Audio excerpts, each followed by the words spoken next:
Баяғыда ит пен мысықтай арбасқан ене мен келін бір үйде тұрады екен. Бәрі-бәрін көргенде кірпідей жиырылып, түрпідей түйіседі екен. Келіннің берген асы мен сөйлеген сөзін былай қойғанда, отырып тұрғаны да кемпірдің жүйкесіне әбден тиіп болыпты. Отырса опақ, тұрса сопақ, қысқасы кең дүние тарының қаузындай тарылып қажыса екеуі де титықтап тығырыққа тіреліпті. Күндердің күнінде құлағының құретін терген енесінен жауыраттай қажыған келіннің ойына жаман бір ой келеді. Күншілік жерде елге танымал бір емшіге барып, кемпірден көрген қорлығын көз жасын сорқып отырып айтып, кемпірді өлтіретін дәрі жасап беруін өтініпті. Көпті көрген қарт емші келіншекке бір құты дәрі жасап беріпті де мынандай кеңес айтыпты. Бірден өліп қалса, бала шағасы, туыс туғандары сенен көрері анық. Сондықтан бұл дәріні күнде аздап беріп отырасың. 3 ай өткенде кемпірдің шаруасы бітеді.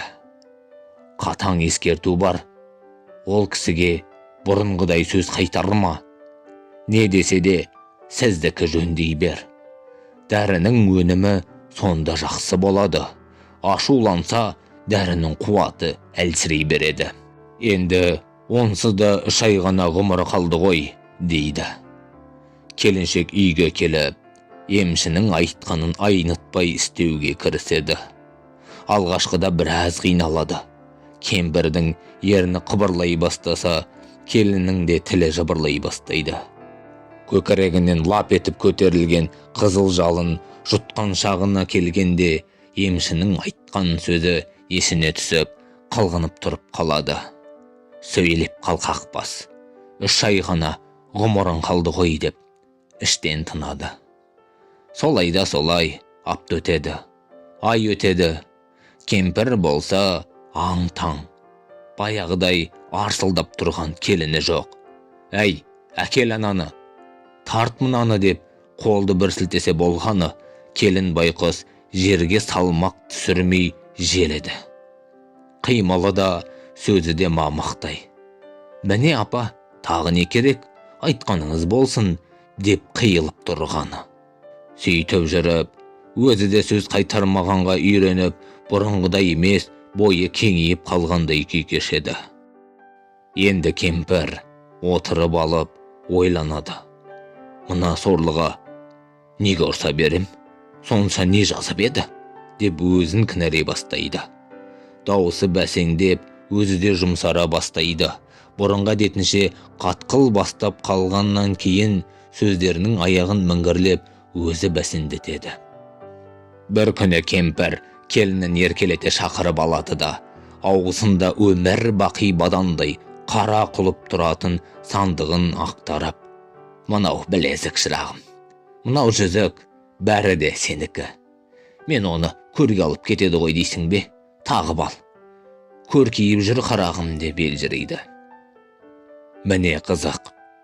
Енесінің қылығына көңілі бордай босап қоя берген келіншек ауызғы бөлмеге атып шығып, қос білегін тізесіне қойып отыра кетеді. Қайран енем-ай, өлеріңді білдің бе?